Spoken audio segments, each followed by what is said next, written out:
words on the edge of sombrero. The gringos, sick flows, yes, the cockazoid. Kill Agnes with a glance from the pupil of annoyed. A mic stored in underwear drawers of my dresser. Rhymes from True God, yours is child of a lesser. A lowercase G hanging under the bar. My G's above and beyond and shining bright from afar like North Star. Guided me to Gibson, the manger, Dr. Stranger. Like Blase Blah bringing danger. Enfermos of Harmonico sick. Stand tall, surfing ink from Vic. Push the click, now I'm running. Leading down the L-pen shaft. And spin a phonograph to exercise a paragraph. Epitaph from killing off the flesh for 808. A low frequency to give you something to hate.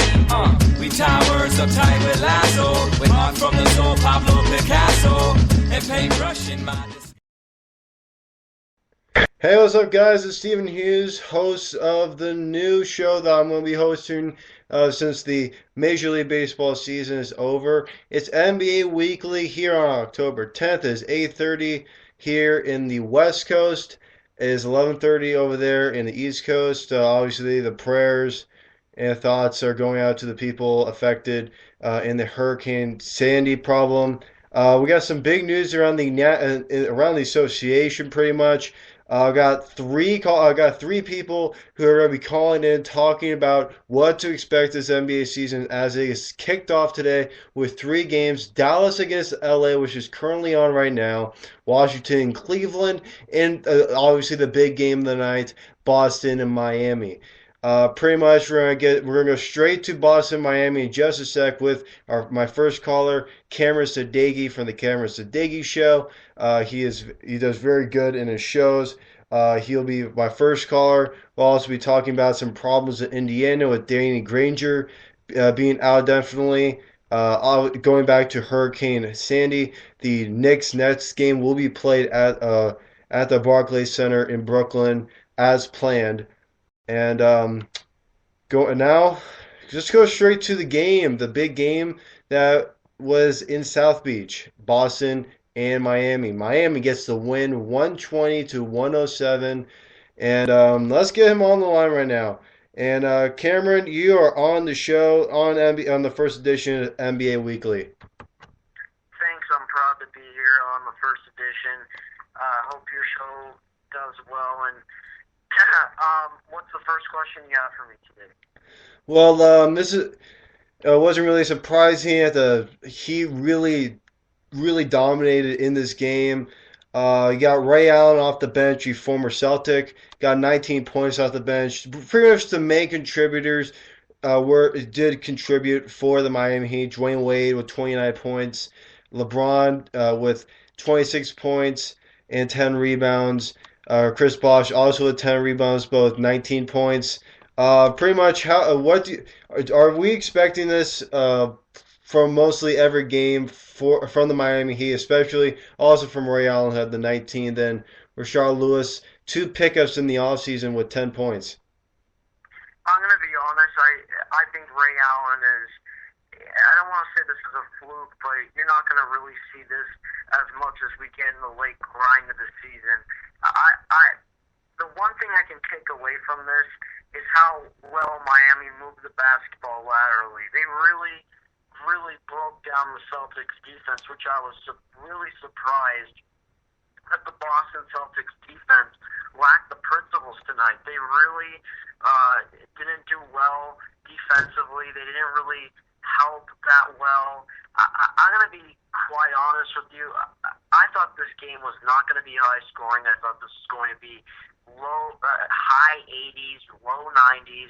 I mean, this went into the 110th. I thought this was like Golden State and Phoenix. I mean, the old Phoenix with Nash and Golden State. I mean, it was crazy. It was a shootout. I thought the Boston offense was pretty good. You know, they created off the dribble, but Miami, it showed. They moved the basketball very well today, getting everybody involved, cutting to the hoop, and really their dribble penetration is off the charts, and credit to them, but I think the Celtics defense was really atrocious as well. I was surprised that they lacked the defensive principles that they had from last year, and they couldn't execute the way that they have done in years past. And maybe it's just because of the youth that they have and the young players. But, yeah, this is going to be a concern if they can't fix up these defensive principles. But they always struggle. I mean, they struggled last year in the beginning of the season, so we'll see. But I think we should wait till the end of the season until we really find out who Boston is and really find the identity of Miami. I think it's a little too early, but still credit to Miami. Just some stats to point out there. Miami shot 54% from the field and 50% from downtown from 3-point range. So that's obviously what you're talking about, the concern that Boston had on the defense end. Also have concern on the offensive end from Boston. They had 16 turnovers today. Miami only had 8. And that could have been a big reason why Boston won because the differential in points off turnovers from Boston and Miami was 19-6, and that equals out to a minus 13 for Boston. And then the game ended out to be a 13-point victory for Miami. So just something to point out there. How would you think the Boston starting lineup looked? It's a little bit different. Obviously, Brandon Bass is in there, not your typical starter. He's out there playing a lot. You have Rajon Rondo coming back from a good season. You got Courtney Lee now taking over for Ray Allen. Then you got a new bench pretty much. You got Jared Solinger from the draft out of Ohio State. You got Jason Terry, and you got Lee. I've never gotten this right, but Lendro Barbosa. Yes, you read my mind pretty much. How do you think the Celtics did, especially with just how do the new players do? Bass, Lee, Solinger, Terry, Barbosa do? I'm going to be honest. I think we really found out. I think, to be honest, you're right. The turnovers are just careless, and they were obviously terrible. That's not Celtics basketball right there. I know one thing for sure. They always limit on turnovers, and today was just flat out atrocious. They were giving so many opportunities to Miami. But when you really look at this, I think we found out that the Celtics bench is better than I thought they were going to be, and many others, because Leonardo Barbosa has suddenly seemed revived. I mean, this guy from Toronto was just atrocious. He didn't have the explosiveness. He just wasn't the old Leonardo Barbosa we are so accustomed to in Phoenix. Now, we see Barbosa playing beautiful basketball, getting on the fast break, really tenacious on the defensive end, and his three-point shooting was off the charts. I couldn't believe what he was doing, his driving ability. I think we learned more about the Celtics bench than we did about the starting lineup. I think the starting lineup is fine. Just the problem, I think they had enough offense today. I thought the turnovers, other than that, I thought they had enough offense. To me, the defense was just, I could not believe how many easy buckets that Miami got at the rim. I don't care what defense you are. You're going to give such an athletic team buckets inside. They're going to chew you apart. I mean, and they didn't even run off the shooters well, wide open threes. At least, go contest and, force Battier and company to shoot off the dribble. When they're hitting spot up shots, they're obviously going to make basically all of them. So it was just a poor defensive effort on the Celtics' part.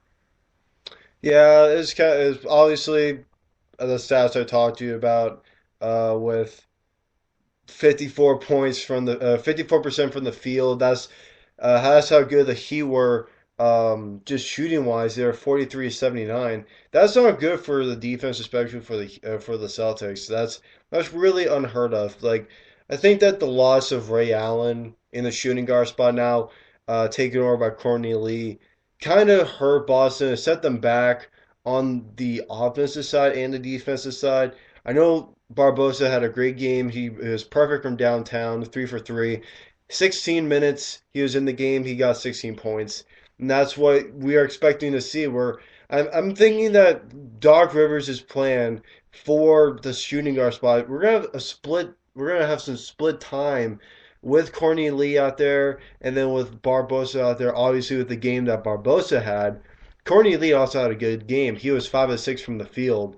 He didn't get a lot of shots because you have Rondo, Pierce, and Baz getting a good majority of the shots in this game for the Celtics. But I'll see some time, a good time from Barbosa. I think that if he continues to do this well off the bench, and if Courtney Lee starts to be a little bit shaky, I think that Barbosa later into the season, probably in late November, early December, we could see a change in the lineup in the shooting guard spot. But last question. We've been really into this game, but Cameron, pretty much, who do you think was your player of the game? You can name two. You can go one from each team, or you can go from two players from one team. By the way, first, I think about the shooting guard position just real quick. Avery Bradley is in injury right now. He's been suffering through that ever since last season. So I think he should be given the nod at the starting guard position. I think it would have been huge if he was in today's game.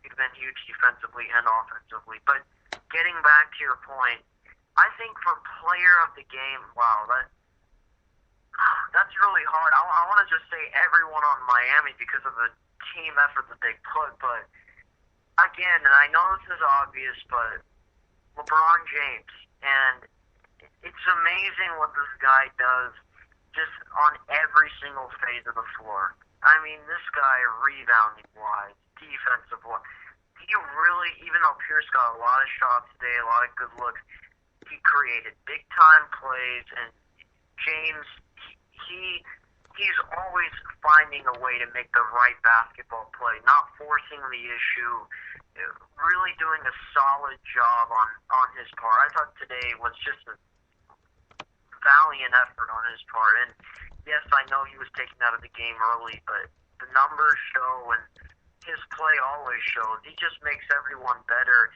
And he commands so much attention from every single defense that, yeah, he totally dominates the game in all phases of an NBA game. And yet again, I think I'm going to have to credit LeBron James.